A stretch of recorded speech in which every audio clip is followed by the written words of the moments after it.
En este primer episodio de la temporada 6 del podcast del Faro Hablemos de Política y Educación, Arcelia Martínez Bordón, Patricia Entevi y Sam Puerto, del Faro Educativo, dialogan con Alejandro Moreno, jefe de encuestas del periódico El Financiero, director operativo de Latinobarómetro, y miembro de la Asociación Nacional de la Encuesta Mundial de Valores, sobre los temas que les importan y preocupan a las y los jóvenes en México. Les invitamos a seguir esta sexta temporada del podcast, que hemos titulado Después de las elecciones, que sigue, ¿cómo avanzar en la construcción de ciudadanía?, en los distintos episodios, y dando continuidad a la temporada pasada en donde dialogamos con colegas e invitados sobre la desafección de las y los jóvenes en los asuntos de política y sobre la importancia de su involucramiento y participación para el fortalecimiento y vigencia de la democracia en nuestro país.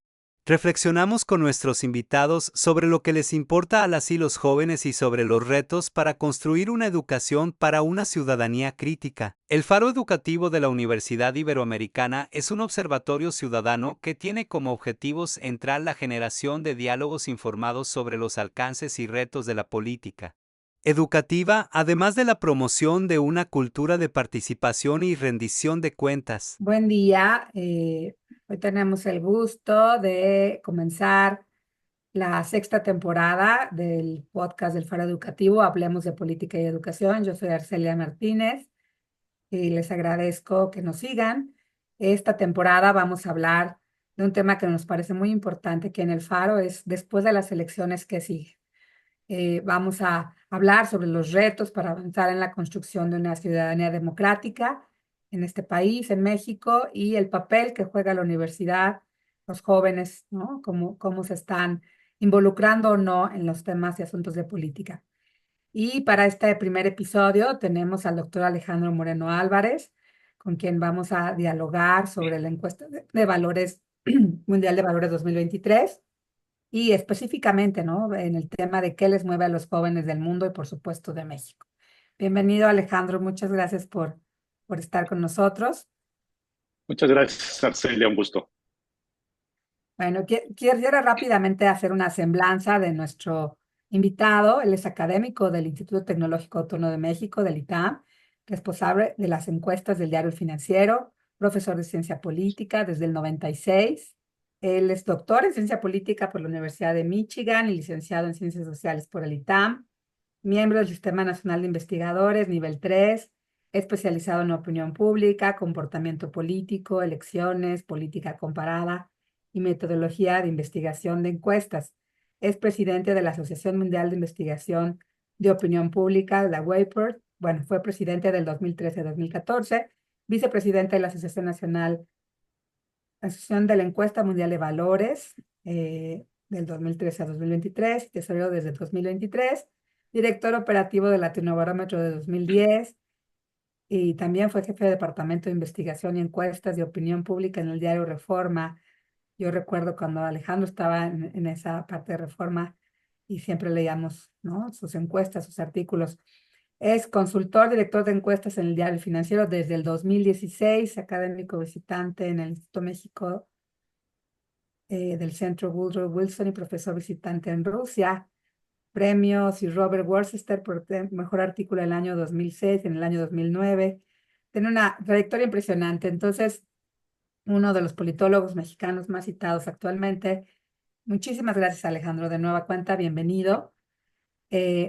Y para comenzar esta discusión, esta conversación, lo primero que quisiera conversar contigo, pues es justo esto, ¿no? La encuesta mundial de valores, ¿no? Sabemos que cubre muchos temas, ¿no? Desde la importancia que le da la gente a la familia, a la religión, a la política, a la igualdad de género.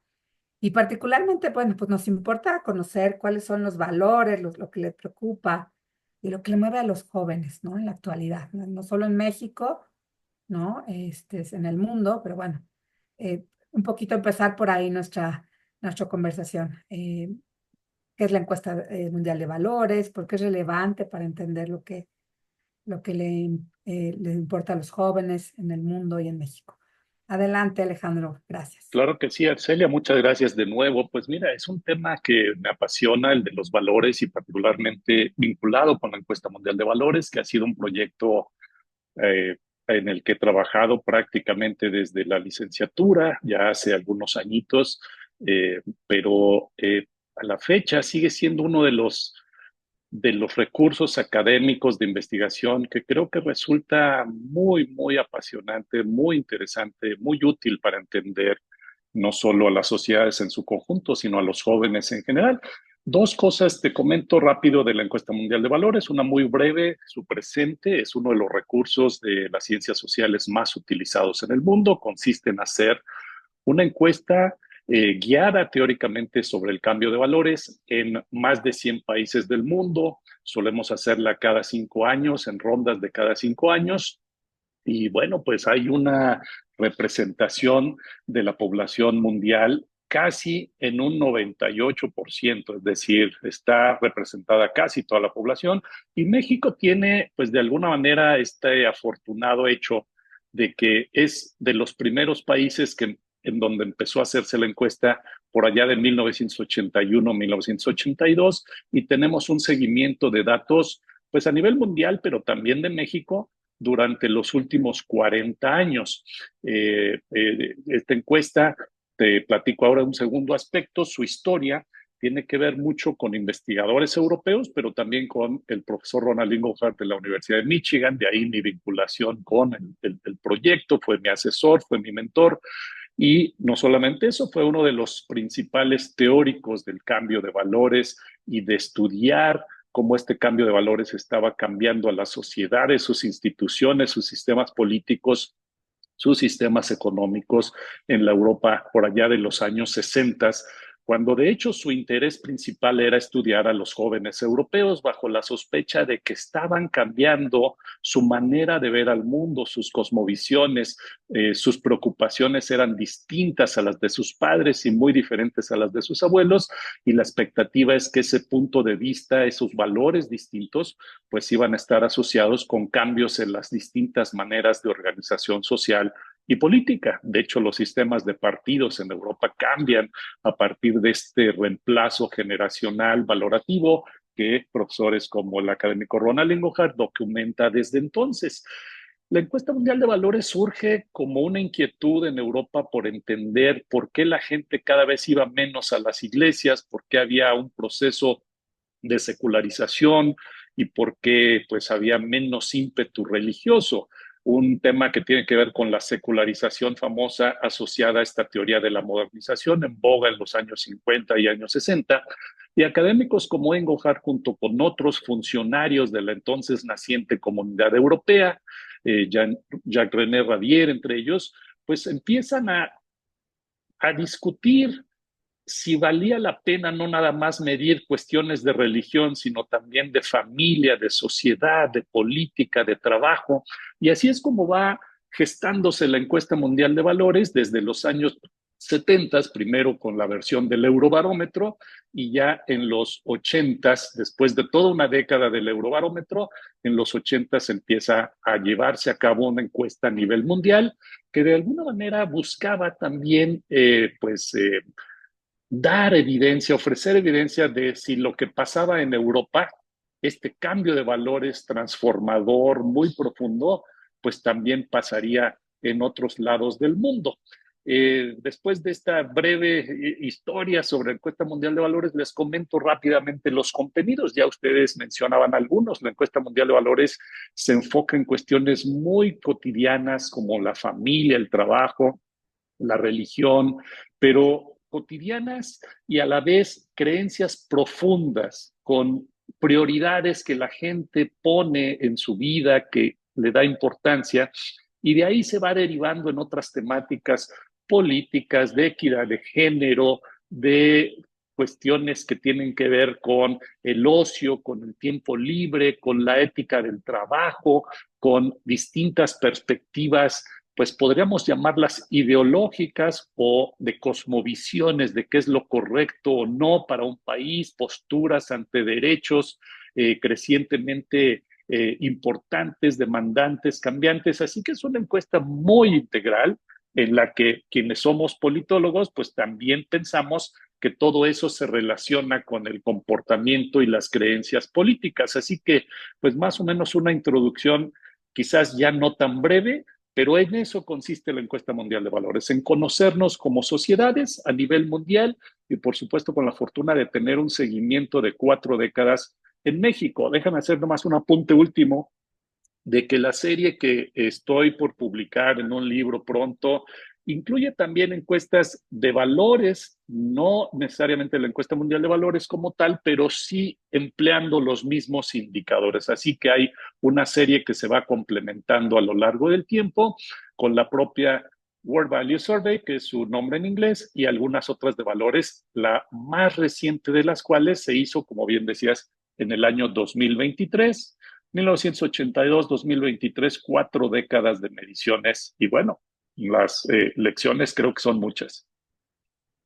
Muchísimas gracias por esta introducción que nos da cuenta de lo importante que es este trabajo y desde hace 40 años y cómo evolucionó. Muchas gracias, Alejandro. Patricia, creo que quiere preguntarte varias cosas. Hola Alejandro, mucho gusto. Mi nombre es Patricia Entevi, soy estudiante de la licenciatura en Ciencias Políticas y Administración Pública aquí en la Ibero y bueno, pues actualmente estoy trabajando en el Faro Educativo donde realizo mi servicio social y a mí me gustaría preguntarte sobre los valores fundamentales que son importantes para la juventud hoy en día, como ya lo platicaste un poco. Y en la encuesta pudimos notar que se pregunta qué tan importantes son la familia, los amigos y el tiempo libre. Y bueno, qué opinas de los resultados que indican que a nivel global la familia sigue siendo el valor más importante para la mayoría de los encuestados? Y en cuanto a la política, hay preguntas sobre el interés de los jóvenes en este tema. Y según los datos, el interés por la política ha crecido, pero muchos seguimos siendo escépticos sobre la efectividad del sistema político. Entonces, ¿cómo ves tú el papel de los jóvenes en la política hoy en día? Claro, Patricia, muchas gracias, mucho gusto igualmente y te agradezco estos planteamientos.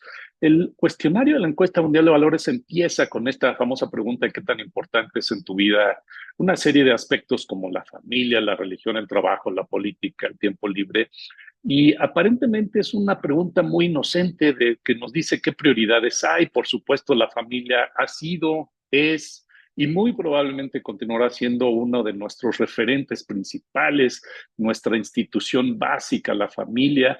Y ciertamente lo que vemos en los datos de México es que la familia, pues es el aspecto más importante por mucho sobre todo lo demás, seguida por ahí del trabajo, hay una decreciente importancia de la religión, si quieren me refiero a ello un poquito más adelante, pero hay tendencias muy interesantes en la religión, en la espiritualidad, en el guadalupanismo que va a la baja entre las generaciones nuevas, pero la familia permanece como la gran prioridad y esto pues me parece que es muy importante, pero también decir que el concepto de familia va cambiando. A lo largo de 40 años de mediciones, que parece mucho desde una perspectiva de vida, ¿no?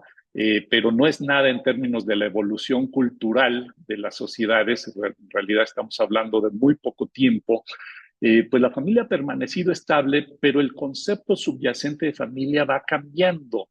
Y uno de los aspectos que la encuesta mundial de valores, con base a la teoría de valores de Inglehart, del profesor Ronald Inglehart, es que los individuos en México, como también se vio en Europa en los años 60 y 70, han incrementado su nivel de autonomía individual vis a vis los valores tradicionales de la familia. Entonces, eso en sí mismo va cambiando relaciones dentro de la familia, incluso podríamos como politólogos decir relaciones de poder dentro de la familia, cambiando relaciones y me parece que ese es un cambio fundamental porque la familia permanece, pero el concepto de familia va cambiando y por lo tanto las expectativas de familia van cambiando.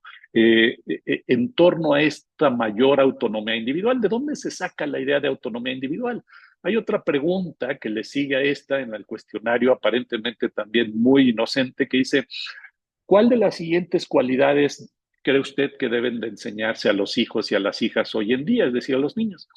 Y entre ellas hay dos pares de variables que nos permiten construir, de acuerdo con lo que hizo el profesor Ingojar en los 70, un índice de autonomía individual, que es que aquellas personas que enfatizan la obediencia y la fe religiosa como los más importantes aspectos para la educación en casa a niños y niñas, pues son maneras de ver la vida muy tradicional. De hecho, yo todavía recuerdo a mi abuela que su expectativa era que yo fuera obediente y que me portara bien, y eso era más importante que ser creativo o talentoso, por ejemplo.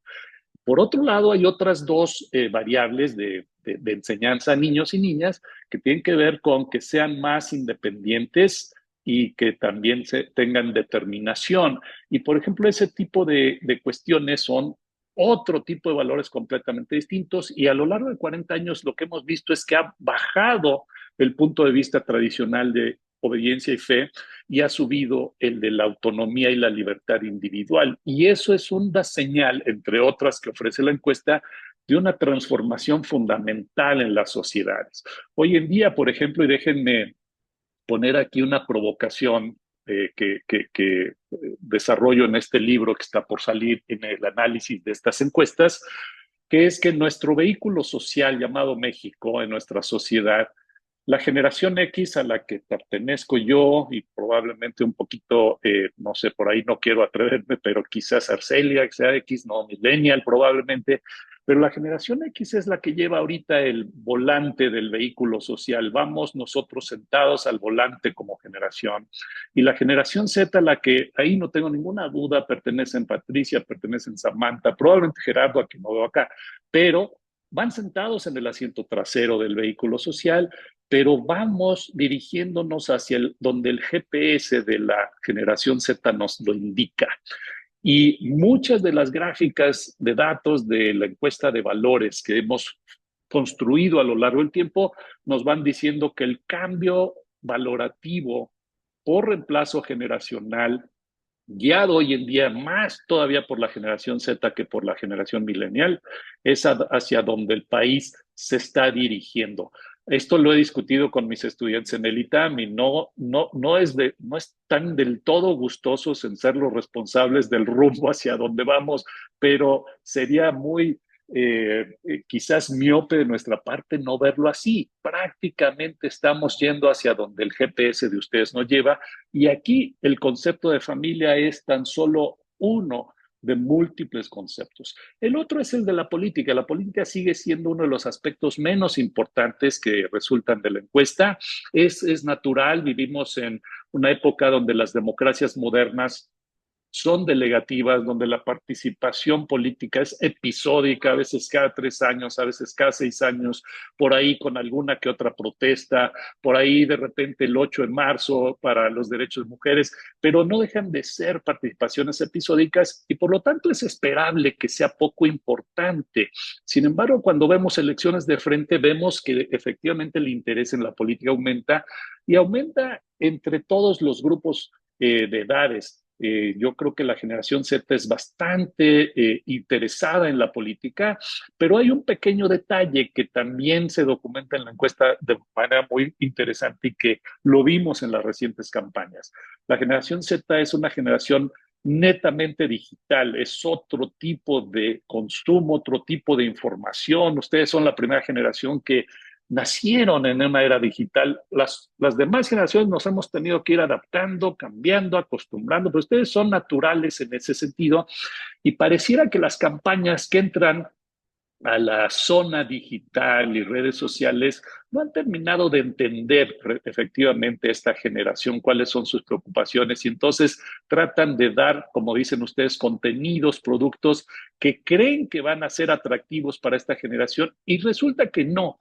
Entonces, ahí me parece que es un tema de demanda y oferta, ¿no? Si pensamos que la generación Z no es demandante de una buena política, nos equivocamos. Creo que sí lo es, y hay temas que las unen en sus creencias que debieran ser muy importantes: el cambio climático, la salud mental, por mencionar algunos de los más famosos, si no es que incluso trillados por esta asociación.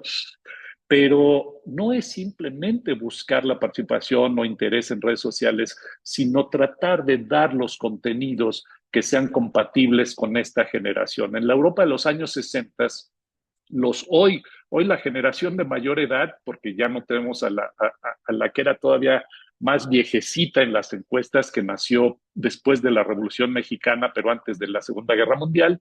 Ahora nuestra generación de mayor edad, numerosa, nutrida en la sociedad mexicana, pues son los baby boomers, los nacidos después de la Segunda Guerra Mundial, los famosos boomers. Y esa es, digamos, la generación que sigue anclando qué tan fuerte o no es el cambio que ustedes están trayendo acá. Pero los boomers eran precisamente la generación radical, la generación del cambio en los años 60 en Europa, que da lugar a este tipo de estudios, y hay similitudes ahí bien interesantes, porque una de las cosas que hace, de acuerdo con los datos de estas encuestas, la generación boomer en ese momento, es cambiar las expectativas de la participación política. Teníamos la imagen, por ejemplo, ustedes estarán familiarizados con la imagen de la cultura cívica de los profesores de Harvard, Almon y Verba, que nos decía que una cultura cívica era de allegiance o de lealtad política, y de repente los jóvenes, identificados por el profesor Inglehart en estas encuestas, se vuelven no allegiant, no leales, pero no por eso no democráticos. Empezaron a engancharse en un tipo de participación política no convencional, no vista antes, que pues resultaba tan democrática o más que la anterior, porque quería cambio democrático, una expansión de derechos políticos, una expansión de las inclusiones políticas, una expansión de la equidad de género, entre otros aspectos. Así que en cierto sentido fue una generación revolucionaria. Y no en balde, uno de los primeros libros del profesor Inglehart era precisamente La Revolución Silenciosa, una revolución que estaba teniendo lugar sin que realmente nadie la detectara, nadie la viera, hasta que estas encuestas la empezaron a mostrar a la academia primero, a los partidos políticos eventualmente, a las instituciones, para hacernos la siguiente pregunta, que se las dejo también como una posible provocación, que es: si estas generaciones nuevas con valores distintos, ya sea los boomers europeos en los 60 o la generación Z mexicana en estos días, tiene que adaptarse a las instituciones impuestas o establecidas, o las instituciones tienen que ir a adaptarse a estas nuevas generaciones. Yo soy de la idea de que lo segundo es más probable.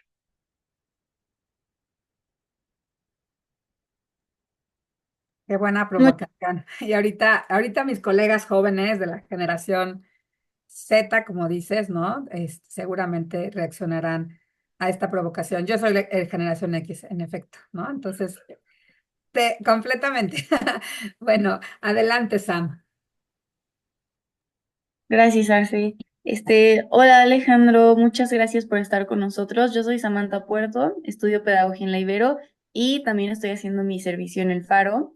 Y bueno, primero te lanzo mis preguntas. Las mías van un poquito más enfocadas hacia el tema de género que se aborda en la encuesta. Poquito más específico todavía respecto a la percepción de si los hombres son mejores líderes políticos que las mujeres y si las mujeres no deberían trabajar en el caso de que haya niños en casa. Y bueno, pues algunos de estos resultados muestran que las creencias están cambiando, pero que persisten todavía en algunas regiones. Entonces, ¿qué te dicen estos datos sobre los retos para el avance de la igualdad de género? Y bueno, tomando en cuenta que hoy en México tenemos a la primera mujer presidenta, ¿crees tú que el país está listo para que nos dirija una mujer o no? ¿O cuál es tu opinión? Muchas gracias, Sam. Pues interesantísimas preguntas. Yo creo que el tema de equidad de género es uno de los que ha cambiado profundamente en los últimos 40 años, la manera en que relacionamos la idea de poder, pero también de trabajo, la idea de conquistar o arrebatar áreas donde pues había restricciones en términos de género. Y hay un cambio fundamental muy importante de una sociedad que mayoritariamente se apegaba a los valores tradicionales, en este caso de equidad de género, en donde hay pues no solamente una división del trabajo muy clara, sino incluso, ustedes lo han planteado varias veces, una idea implícita de superioridad de algún género sobre otro. La generación por revolución seguía anclando muchos de esos valores, como lo vemos en las gráficas que se generan de la encuesta mundial de valores, pero las generaciones nuevas han dejado prácticamente detrás, en su mayoría, esa visión tradicional, y la equidad de género es una de las cuestiones más naturales que se ve en la generación. Creo que no se cuestiona ni siquiera si debe haber o no. Claro, sigue habiendo barreras, sigue habiendo pechos de cristal, vamos a decirlo de alguna manera, sigue habiendo ciertas restricciones, tiene que seguir habiendo una lucha por expansión de derechos, pero ciertamente en términos culturales valorativos, la encuesta mundial de valores y sus encuestas nacionales que la acompañan, documentan un cambio muy importante en eso, y un cambio en el cual las generaciones nuevas son las que van jalando, pero también, y aquí hay que decirlo a favor de las generaciones de boomers y de los X, vamos siguiéndoles en vez de resistirnos y de anclar el punto de vista tradicional. Nosotros como generaciones vamos adaptándonos a la dirección que ustedes nos van guiando. Quizás porque estamos como generaciones más convencidos de que ese es el camino a seguir.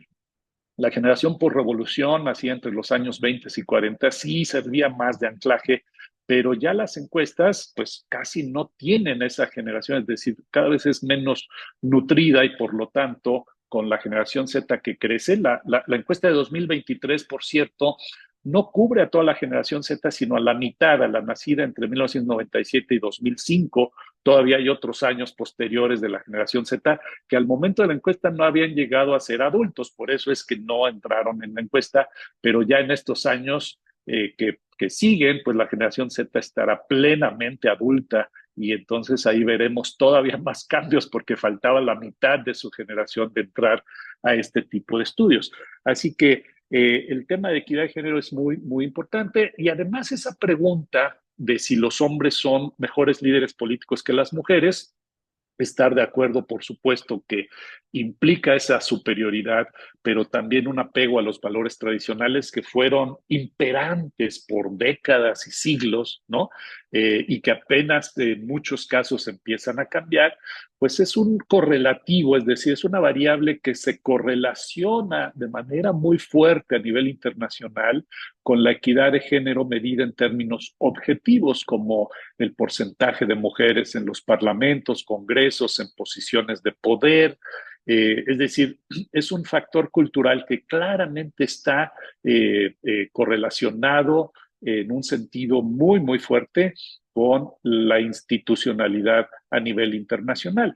Yo creo que en México también nos hemos venido acostumbrando, porque si bien tenemos la primera presidenta a punto de tomar posesión, la primera mujer presidenta, pues ya también ha habido una creciente presencia de mujeres en cargos de dirección, no solamente política, económica, el propio rearreglo o reconceptualización de la familia, pues nos dice que la sociedad mexicana tiene familias uniparentales guiadas por madres, que finalmente también es otro tipo de liderazgo, que tienen que tener distintas actividades laborales, de producción económica, parentales, educativas, y todo eso, pues me parece que también va marcando un cambio muy interesante. Y la pregunta de si estamos listos o no, a mí me parece, me recordó aquella pregunta que se hacían en época de Porfirio Díaz de si México está listo o no para la democracia.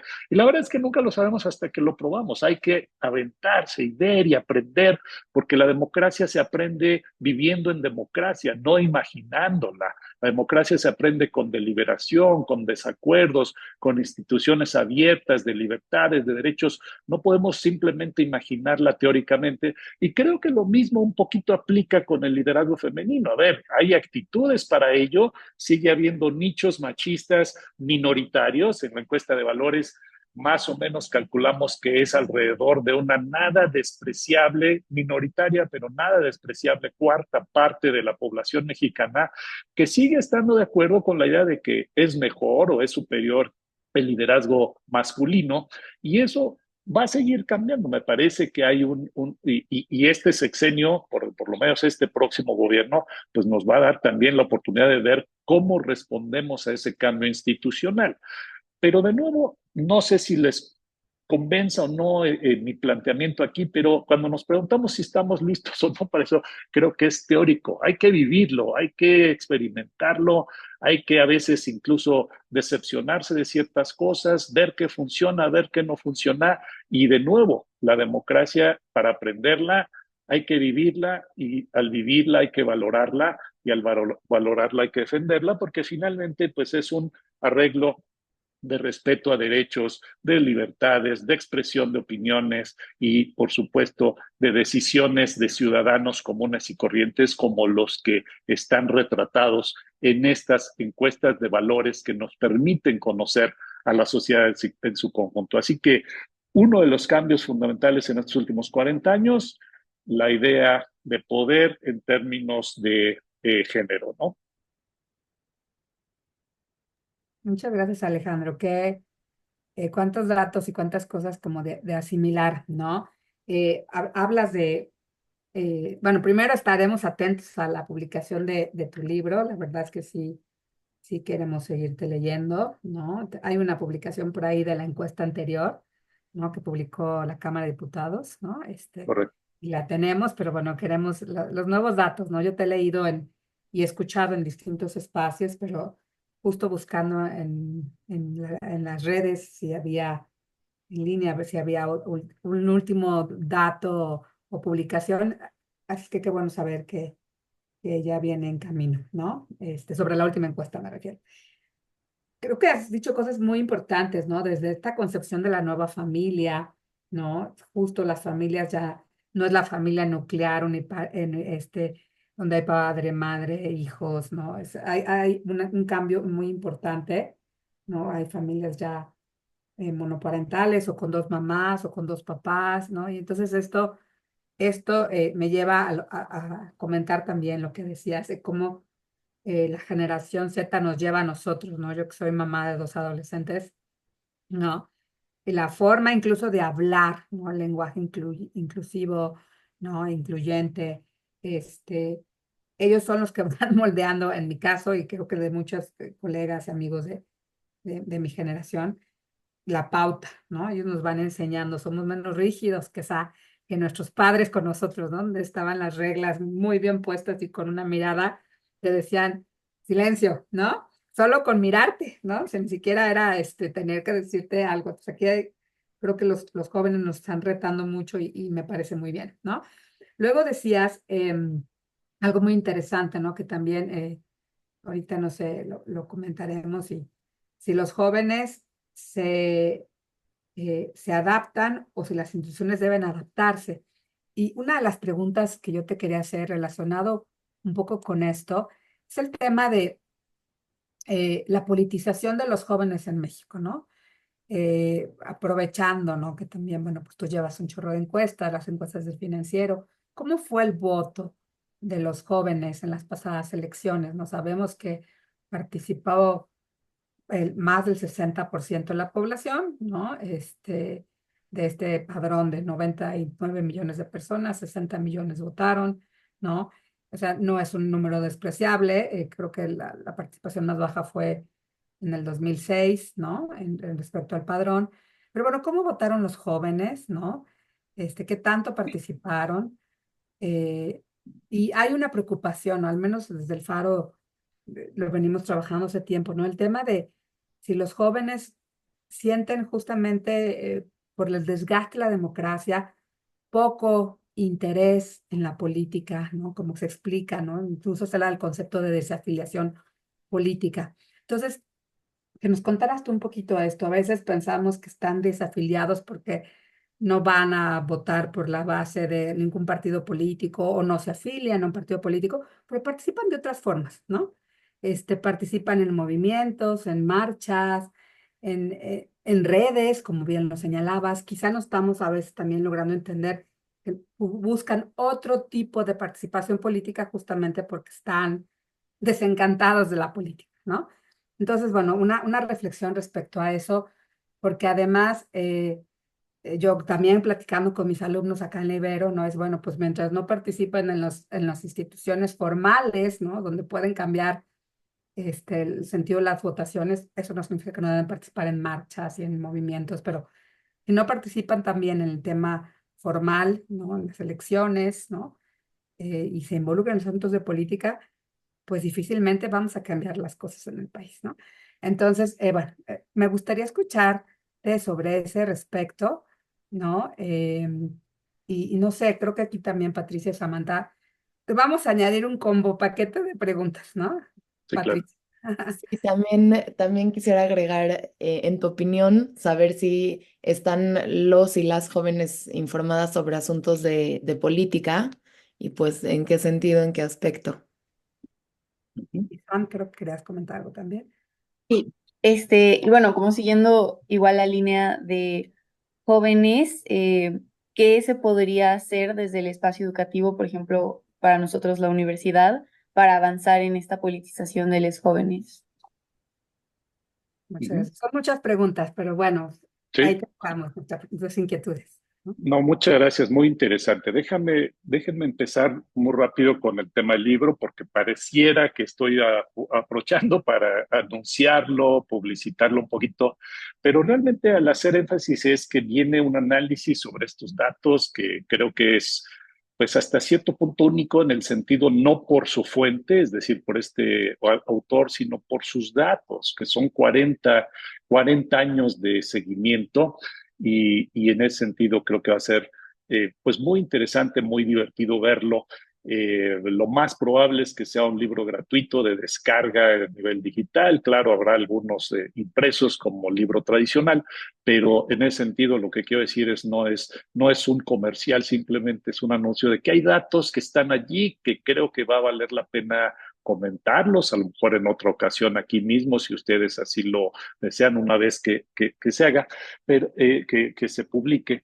Pero, a ver, yo creo que mencionan varias cosas y regresaré a lo del voto en un momento para no desvincularme tanto de la encuesta mundial de valores ahorita. Y es que efectivamente el concepto de familia no solamente ha cambiado por su estructura, por la familia de padres, madre, padre, hijos tradicional, a familias más diversas, incluso de género, ¿no? Familias no solo monoparentales, sino igualitarias o matrimonios igualitarios. Es decir, sí ha cambiado en estructura, pero también ha cambiado en expectativas, ha cambiado esta idea, por ejemplo, y de nuevo hago énfasis en el libro, una de las cosas que hago es que como creo que el trabajo principal ya está hecho con la recopilación de datos y hay que tener cuidado allí, pero creo que las gráficas quedan muy bien para mostrarnos el cambio, pues realmente lo que puede decir un autor es, pues, decir esto va conforme a la teoría, esto no, y entonces lo que me di fue la libertad de ir ilustrando con otros aspectos que probablemente se salgan de la academia como referencias a novelas, referencias a películas, y creo que eso hace un poquito más divertido el paseo por los datos. Y un referente continuo es Como agua para chocolate de Laura Esquivel, en donde el personaje de Tita, si recordarán, si es que lo vieron, porque también ya es una novela y película que a lo mejor la nueva generación todavía no tiene detectada, pero espero que la valoren. Tita era la hija más pequeña de la familia, una familia hacendada en el norte de México. Y precisamente lo que decía Arcelia, la mamá muy autoritaria, muy férrea, pues no permitía conductas ni comportamientos, ¿no? Aquí se escucha, aquí se obedece, en esta casa, aquí no se cuestiona.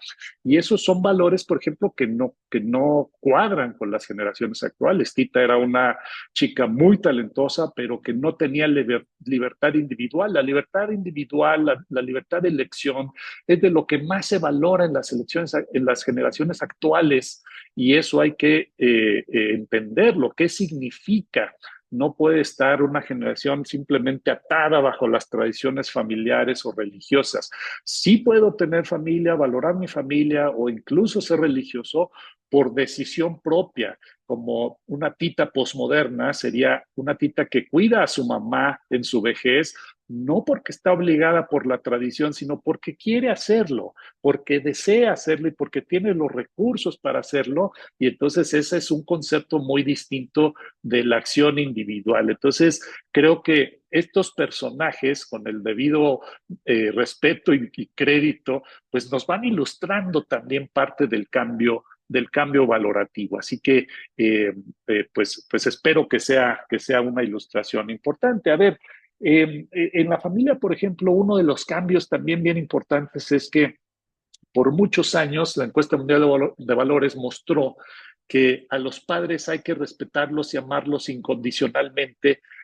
Y eso es así como, no, pues, no importa cómo se comporten los padres, porque son nuestros padres, hay que amarlos incondicionalmente, pues esa ya no es una creencia tan arraigada entre las nuevas generaciones, que cada vez creen más, como en otros países, que los padres deben ganarse ese cariño y ese respeto con su propio comportamiento. No en balde, Arcelia dice, a ver, vamos a irnos ajustando también a nuestras hijas, al lenguaje, porque de alguna manera quiero pensar que de no ajustarse a ese lenguaje inclusivo, pues también vamos a tener la mirada opuesta de desaprobación que nos daban los abuelos al no apegarnos a ciertas cuestiones tradicionales. Entonces, allí efectivamente creo que lo que abonas es un poquito a mi hipótesis de que la generación Z va sentada en el asiento trasero, pero ya nos va dirigiendo con su GPS hacia dónde vamos.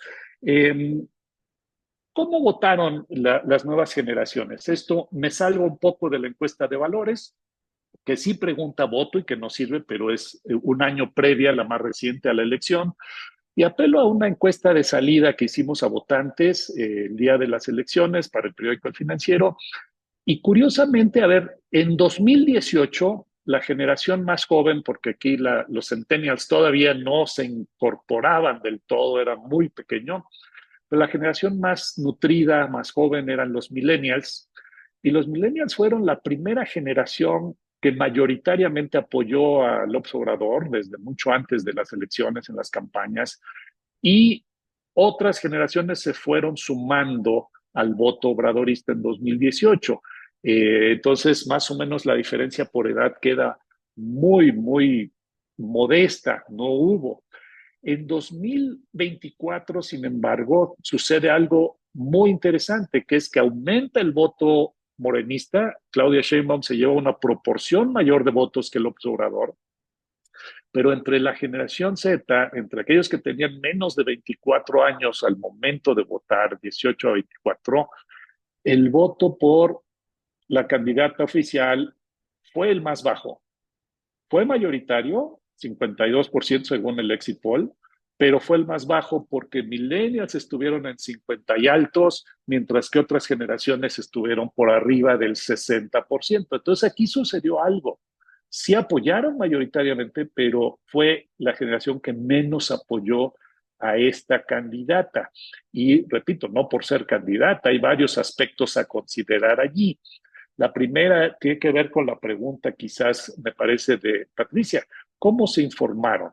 ¿Cuáles son los conductos? ¿Qué tipo de contenidos? Sabemos, y esto es algo que tampoco hay que trivializar, porque algunas candidaturas lo hicieron, pues que esta época de Instagram, de Stories, de TikTok, pues pareciera corta, pareciera de poca información o por lo menos muy condensada, pero en realidad es una generación muy compleja que tiene temas muy claros, preocupaciones muy claras y que creo que estos, pues hay que realmente quienes buscan el voto aprender a poder ganarse esa confianza con los mensajes adecuados, con las imágenes adecuadas y sobre todo también siendo auténticos, porque es una generación que está detectando si nada más quieren tu voto o realmente es una preocupación auténtica. Me parece que en ese sentido es una generación muy auténtica.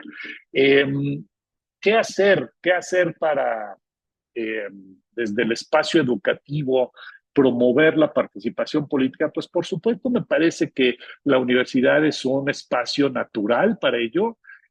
Hay actividades, hay elecciones, hay deliberación, hay discusiones, las propias aulas, podemos hablar de la democratización de las aulas hasta cierto punto, de la educación, pero me parece que no es suficiente porque finalmente, aunque la generación Z es de las más escolarizadas no solo ahorita, sino en potencia, ¿no? Los niveles de escolarización, a pesar de deserciones y después de la pandemia, como que se han detenido, pero proporcionalmente va a ser la más educada de la historia de México y posteriormente la alfa y así, es decir, seguimos en una evolución educativa.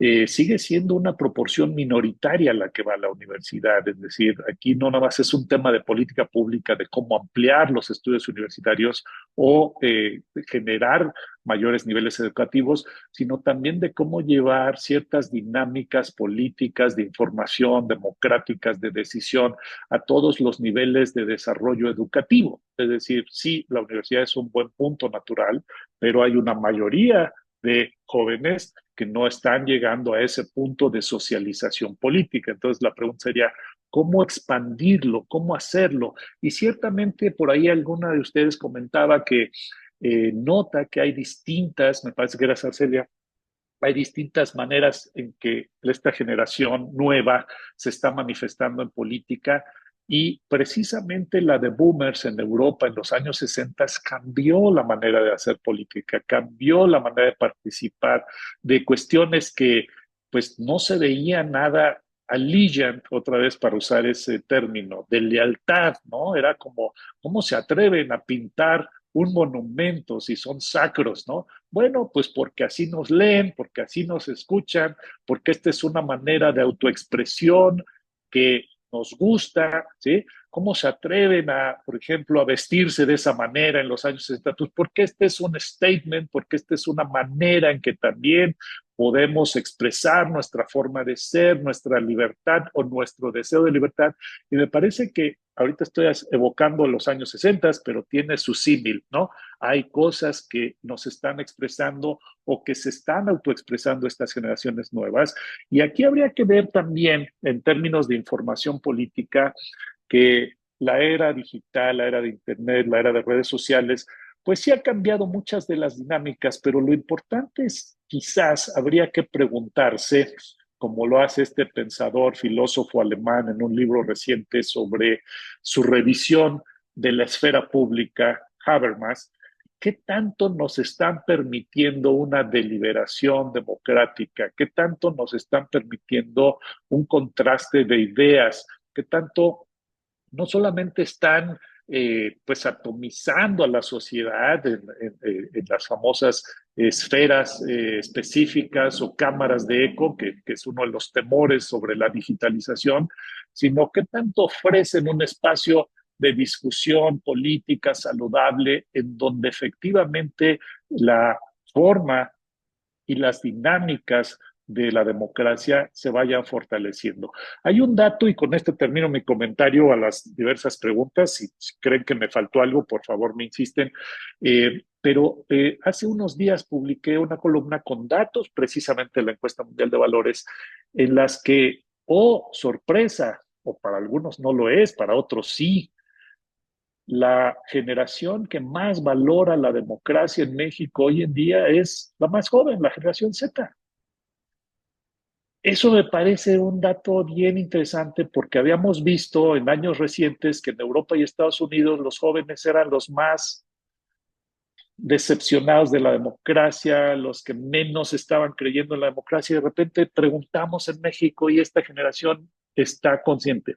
Ahora, también hay que preguntarnos, así como el cambio de concepto de familia, cuál es el entendimiento de democracia, qué es lo que se concibe como democrático. No nada más es votar, no nada más es salir a participar en una marcha, probablemente es esta expansión de derechos, el mantenimiento de las libertades, la descentralización de poder, cosa que algunos se quejan hoy en día si nuestras instituciones van en esa dirección o no.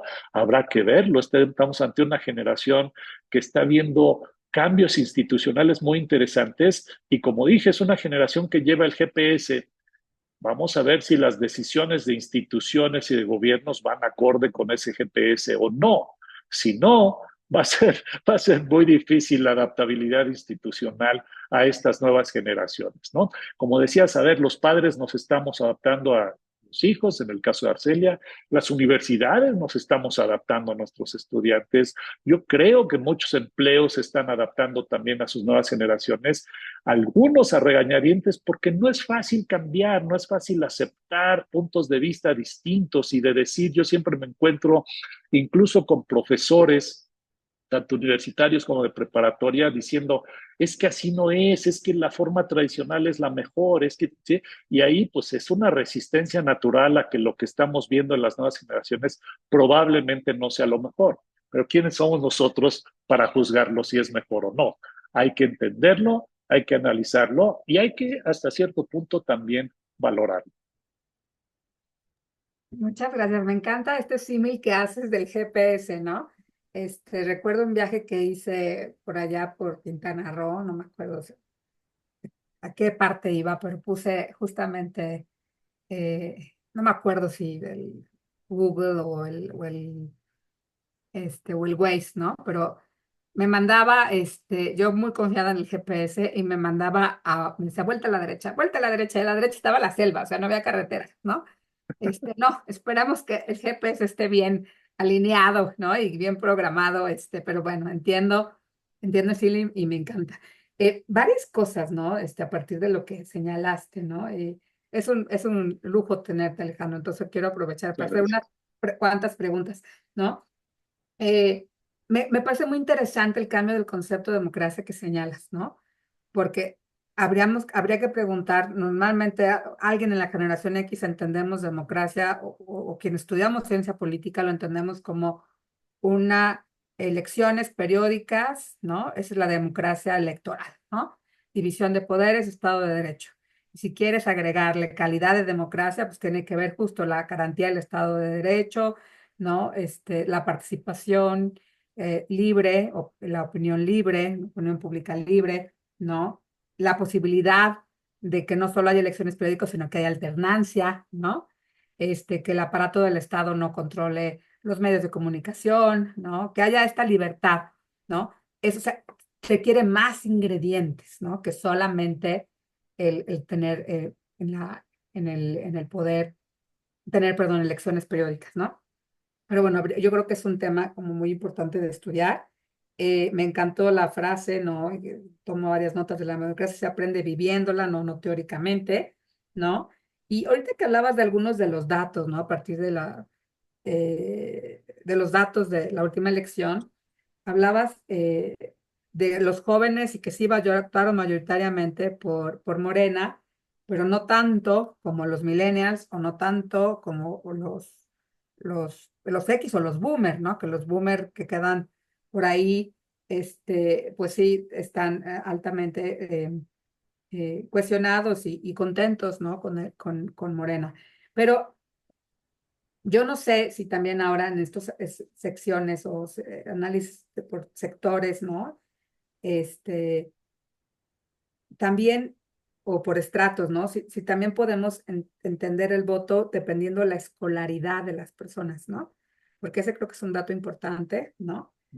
Ahora, mayor escolaridad no significa necesariamente un voto crítico, ¿no? Y lo pienso porque el año pasado, no, este año, antes de las elecciones, levantamos una pequeña encuesta aquí en la Ibero, ¿no? Con nuestros estudiantes, desde el Faro, para preguntarles, bueno, qué tanto estaban interesados en política, qué tanto, no tanto en democracia, en política, qué tanto estaban interesados en política, qué tanto sentían que la política afectaba sus vidas. Sam participó en esa encuesta, por cierto, en el levantamiento y en el diseño, y, y nos preocupaba ver que, salvo estudiantes muy relacionados con carreras como ciencia política, comunicación, economía, de pronto derecho, son los que estaban más enterados quiénes eran los candidatos, cuál era su perfil y los planteamientos. Pero vimos sí mucho desinterés y poca información, ¿no? Poco informados al resto de los estudiantes de otras carreras, ¿no? Entonces, bueno, están a nivel universitario, pero no están interesados ni informados, ¿no? Ese me gustaría como tu opinión respecto a esto que yo que yo veo como un riesgo, ¿no? O sea, ir a la universidad no te garantiza estar informado, ¿no? De una plataforma, de un planteamiento y demás. Y sí veíamos, porque otra de las preguntas tenía que ver con qué tanto los jóvenes, por dónde te informas, ¿no? Y la mayoría era redes sociales. Y ahí hay un riesgo enorme, ¿no? Porque las redes sociales, a veces no te vas a la fuente original, no te vas ni siquiera al articulista de opinión, el periodista, a la encuesta, ¿no? O al estudio, o al funcionario que está hablando, ¿no?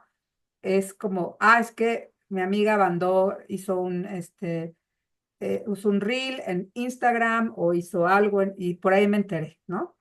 Este, a mí esa parte me preocupa mucho, ¿no? Incluso por ahí hemos también platicado en el Faro los riesgos, ¿no? De que ahora la información, como puede ser algo maravilloso conectarnos, ¿no? Ahorita en este momento tenemos esta entrevista contigo vía Zoom, ¿no?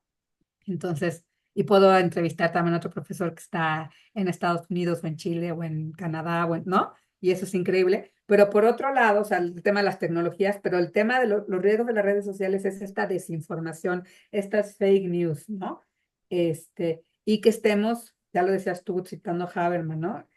A Habermas, estemos circunscribiendo, ¿no? Nuestro entendimiento de la política a partir de fake news, de la información muy limitada o de nuestra propia burbuja, ¿no? Entonces me gustaría un poquito si pudieras abundar en esto, tus opiniones, ¿no? Los riesgos que ves. Este, gracias. Claro, gracias. A ver, yo creo que este es un tema abierto a que lo exploremos todavía más. Llevamos algunos años ya de esta digitalización de los medios. No hemos generado una costumbre todavía, siguen cambiando, cambia con rapidez. Cuando de repente vemos que Instagram ya hay otra red social y de repente habrá otra red social. Y creo que es un cambio continuo que habrá que entender, pero ya hay ciertos patrones que creo que importan. Y uno de ellos es que efectivamente, para bien y para mal, porque tiene sus ventajas, tiene sus desventajas, como tú bien lo señalas, es que el surgimiento de las redes sociales digitales pues quitan de los canales informativos tradicionales, que en un momento fueron modernos, pero ahora son tradicionales, como periódico, radio, televisión, el monopolio de informar de cierta manera y de estar controlado. No quiero decir controlado necesariamente con una forma de control político, pero sí con los filtros editoriales de decir esto es publicable, esto no es publicable. Las redes sociales simplemente rompen con eso. Algunos lo ven positivamente y dicen que democratizan el derecho a informar, el acceso a información, y ciertamente pone en manos de ciudadanos que tienen algún, ¿cómo se llama? Un device, ¿cuál es la palabra?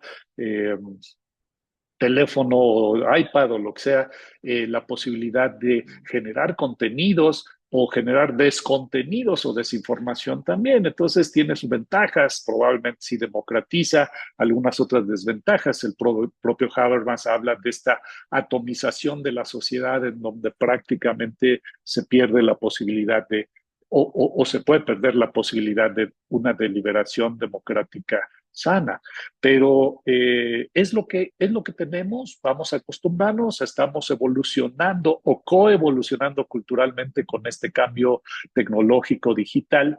Y creo que mucho de lo que se argumenta, pues tiene que ver también con contexto. A ver, la última elección hubo desinterés, pero ese desinterés, vamos a suponer que sí lo hubo, que tienes razón y hubo mucho desinterés, es porque la generación desinteresada es desinteresada por naturaleza o porque la elección no estuvo interesante de entrada, no estuvo tan competitiva, a lo mejor no fue lo que hemos visto en otras elecciones, y ciertamente hay una correlación entre más competida es una elección, más interesante se pone y hay más, ¿sí? Entonces a lo mejor tiene que ver con el contexto, con las características de la elección, se le da para citar a la candidata ganadora, hasta qué punto era o no un trámite, ¿sí? Por supuesto que no es un trámite en el sentido de que se expresan las voces ciudadanas, el voto, el poder del voto, pero la percepción de que era un trámite probablemente tiene que ver con esta también falta de interés. La otra es, como ya lo había mencionado hace rato, suponiendo que hay cierto desinterés entre jóvenes universitarios, la pregunta es si ese desinterés es inherente a esa generación o si efectivamente no hubo una oferta lo suficientemente atractiva que los enganchara. Y ahí yo creo que tanto uno tiene que poner el ojo en la demanda, es decir, en esta falta de desinterés o falta de demanda, como en la oferta, con programas o propuestas que realmente no enganchan, que suenan superficiales, que suenan un tanto simplonas. Y creo que allí, si acaso me permiten darle cierto peso a lo segundo, a la idea de que la oferta no fue tan atractiva, pues tiene que ver con el hecho de que quienes están articulando esas campañas, pues también siguen en un proceso de adaptación, de entendimiento de las generaciones nuevas. Por más que hagas encuestas y focus groups a jóvenes en un periodo de campañas, pues ¿qué tanto vas a entender efectivamente lo que nos muestran estas encuestas de valores a lo largo del tiempo? Su naturaleza valorativa, sus creencias nuevas, sus expectativas. Y a mí me parece, por lo que veo en las encuestas y por lo que comento con mis propios estudiantes de licenciatura en estos días, que es una generación muy compleja, yo diría admirable, todas lo son, pero esta que estamos conociendo, que se está expresando, que sale a votar por primera vez en una elección presidencial y que pone, si me permites el término de alguna manera, pues fue el principal contrapeso del voto, la generación de centennials, al no votar tan masivamente como, como se esperaba. ¿Quiere decir que sean antimoristas? No. ¿Quiere decir que establecieron un contrapeso? No, pero ciertamente se salieron del patrón que vimos con otras generaciones, ¿no? La relación con escolaridad es muy clara en el voto, entre más escolaridad estuvo más competida la elección, en los segmentos con menor escolaridad estuvo menos competida, y ahí probablemente tengan que ver otros aspectos, otros factores, como la labor de gobierno, la identificación con el propio presidente y su liderazgo, el uso de programas sociales dirigidos a ciertos segmentos, entre otros aspectos, pero ciertamente hubo una diferenciación educativa en el voto que vale la pena señalar. Ni la edad ni la educación son o fueron los principales aspectos en el triunfo tan abrumador, pero ciertamente impactan como parte de las naturaleza de las coaliciones electorales hoy en día, ¿no? Cosa que pues no podemos dar por hecho tampoco, que tanto va a cambiar hacia adelante. Se hablaba aquí de la desafiliación política de los jóvenes. Es natural, por ejemplo, y yo que en mis primeros trabajos académicos me enfoqué a estudiar las identidades partidarias del electorado mexicano, pues siempre las generaciones jóvenes son las menos partidistas por una sencilla razón. Su edad electoral todavía es muy joven, no han desarrollado una identidad partidaria, a menos de que vengan de familias altamente politizadas con identificación a algún partido, pues ahí se adquiere, digamos, el partidismo en casa. Pero fuera de eso, pues tú empiezas a darte cuenta que eres partidista cuando votas varias veces por un partido y ese varias veces implica varias elecciones o varios años y entonces cuando te das cuenta, pues ya no eres tan jovencito. Entonces, pues hay que verlo de esa manera también, cómo se desarrollan estas identidades partidarias. Aquí me parece que lo que hay es una serie de identidades muy fuertes. Estamos ante generaciones nuevas muy identitarias, pero no necesariamente con grupos políticos, más con cuestiones de causa, más con cuestiones de razones o incluso de problemáticas, ¿sí? Una identidad, por ejemplo, en los años 60 y 70 ecologista, pues hoy en día es una identidad más a la Greta Thunberg de cambio climático, por ejemplo, ¿no? O algunas cuestiones referenciales quizás de género, pues no sé, de muchos otros aspectos que están dando hoy la base de las identidades sociopolíticas, ¿no? Ay, Alejandra, muchísimas gracias. La verdad es que ha sido un gusto escucharte y poder conversar contigo. Hay varias cosas, ¿no?, que se quedan en el tintero y que a mí me gustaría en otro espacio, o sea, en este espacio, en otro momento, si tú quieres, podemos te volvemos a invitar al Faro para el tema, por ejemplo, de que nos platiques del medio ambiente o lo decía hace ratito de la religión, si quieres comentar algo muy rápido, ¿no? Porque creo que son temas también que han cambiado mucho. Creo que una de las preocupaciones más, bueno, además obviamente de las cosas que le importa a los jóvenes es la familia, pero que les preocupan el medio ambiente, ¿no? Como un tema crucial e incluso de pesimismo de pronto, ¿no? De qué va a pasar, va a desaparecer el mundo porque no lo estamos acabando y ciertamente no lo estamos acabando. Y bueno, como que esos temas me parece que dan para otro episodio, ¿no? Y me encantaría, ¿no? Si quieres darnos algunas pinceladas nomás y después, pues agradecerte, ¿no? Agradecerte realmente que estés aquí y bueno, pues vamos a invitarte a la Ibero para que nos presentes tu libro, ¿no? Claro que sí, muchas gracias. Pues yo puestísimo, cuando ustedes gusten, esperemos tengan ese volumen en sus manos para que les siga provocando algunas inquietudes. Yo creo que trae los datos muy interesantes. Y como dices, pinceladas, pues la religión, otro de los temas que no se habla igual que la política, o decía, ¿no? De religión y de política, da para mucho, simplemente estamos viendo un proceso de secularización muy importante, una caída en creencias que dábamos por hecho y que creo que hay que tomar con mucho cuidado, con mucha precaución, del sentido de hacia dónde va. Lo mismo con temas como otro que es estudiado por la Mundial de Valores, que es el tema de la felicidad y el bienestar subjetivo, que para las nuevas generaciones es muy importante. No teníamos en la agenda el tema de salud mental como lo tenemos hoy en día y las preocupaciones por ello, y me parece que ese es un cambio también fundamental, entre otros, así que por material creo que podemos hacer una lista con mucho gusto y hablar de ello.